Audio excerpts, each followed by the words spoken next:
భారతీయులందరికీ నమస్కారాలండి. నేను మీ తాండ్ర సాంబశివరావు, ఆంధ్రప్రదేశ్ రాష్ట్ర మాజీ సైనిక సంక్షేమ సంఘం అధ్యక్షునిగా మాట్లాడుతున్నాను. ముందుగా ఒక సంతోషకరమైనటువంటి విషయం మీద మీ ముందుకు రావడం జరిగింది. భారతదేశం యొక్క మహిళా క్రికెట్ జట్టు మరి విశ్వ విజేతగా గత రాత్రి జరిగినటువంటి మ్యాచ్లో సౌత్ ఆఫ్రికా మీద మరి విజయకేతనం ఎగరవేస్తూ భారతదేశ మువ్వనెల జెండాని రెపరెపలాడించడం చాలా సంతోషదాయకం. ముందుగా ఆంధ్రప్రదేశ్ రాష్ట్ర మాజీ సైనిక సంక్షేమ సంఘం తరపున భారతదేశ మహిళా క్రికెట్ జట్టు టీం అందరికీ కూడా, మహిళా క్రీడాకారిణులందరికీ మరి హృదయపూర్వక శుభాకాంక్షలు, అభినందనలు తెలియజేస్తున్నాను. చాలా సంతోషం.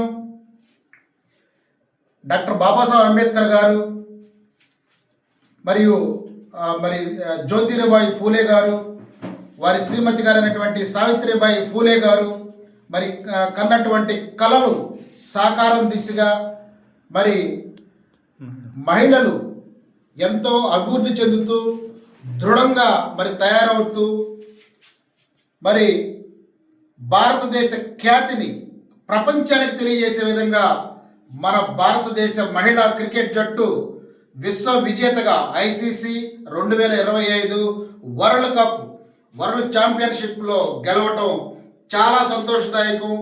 మనందరికీ కూడా, భారతీయులందరికీ కూడా చాలా గర్వకారణం.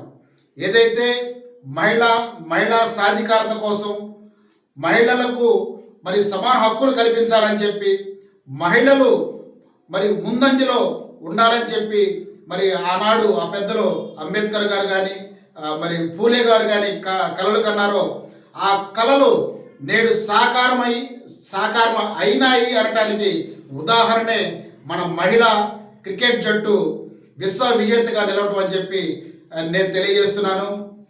ఈ సందర్భంగా ఎవరైతే సెలక్షన్ కమిటీ ఉన్నారో, భారత మరి మహిళా జట్టు క్రికెట్ జట్టుకి సెలక్షన్ కమిటీ ఉన్నారో, వారికి కూడా ప్రత్యేకమైనటువంటి అభినందనలు, శుభాకాంక్షలు తెలియజేస్తున్నారు. ఎందుకంటే ప్రతిభ కలిగినటువంటి మహిళల్ని వారు సెలెక్ట్ చేయటం వల్ల ఈరోజు మరి భారతదేశం మువ్వనెల జెండా రెపరెపలాడించాలని చెప్పి తెలియజేస్తున్నాను. అదేవిధంగా భారతదేశ ప్రధాని నరేంద్ర మోడీ గారికి కూడా అభినందనలు తెలియజేస్తున్నాను. వారికి ప్రత్యేకమైనటువంటి ధన్యవాదాలు తెలియజేస్తున్నాను. మహిళల్ని దేశంలో మరి ప్రోత్సహిస్తూ, వారికి కావాల్సినటువంటి సౌకర్యాలు కల్పిస్తూ ఈ రోజున వారు ప్రేరేపించినటువంటి మేక్ ఇన్ ఇండియా లాంటి ప్రోత్సాహకాల వల్ల మరి మహిళలు కూడా ప్రపంచ విజేతగా మన భారతదేశాన్ని నిలబెడతంలో చాలా మోడీ గారి పాత్ర ఉందని కూడా నేను తెలియజేస్తూ, ఈ సందర్భంగా మరి మోడీ గారికి కూడా ధన్యవాదాలు తెలియజేస్తూ, మరొకసారి భారతదేశ మహిళా క్రికెట్ టీం సభ్యులందరికీ కూడా ఆంధ్రప్రదేశ్ రాష్ట్ర మాజీ సైనిక సంక్షేమ సంఘం తరపున ప్రత్యేకమైనటువంటి అభినందనలు తెలియజేస్తున్నాను. Thank you.